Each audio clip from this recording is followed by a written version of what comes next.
You know what I find surprising as a white Afrikaner in South Africa who's got my own businesses is how often you will sit at the braai and people complaining about BEE, or I will read on social media white Afrikaners complaining about the stringent BEE requirements.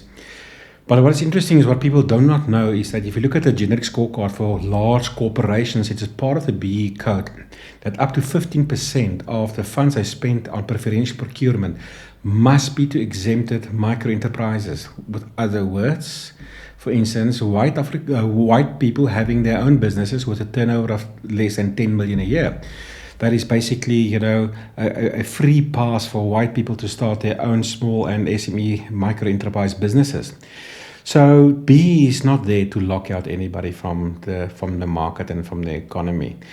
What is probably the reason why a lot of business people fail is, number one, is because of the political situation around BE, whereby companies will still deliberately lock out certain groups and classes of people. Or secondly, because people don't have this necessarily skill in order to be an entrepreneur and to manage their business to become more successful. So, if you want to learn more about BEE, watch episode 86 of this week's edition of It is Charlotte Time, to BEE or not to BEE.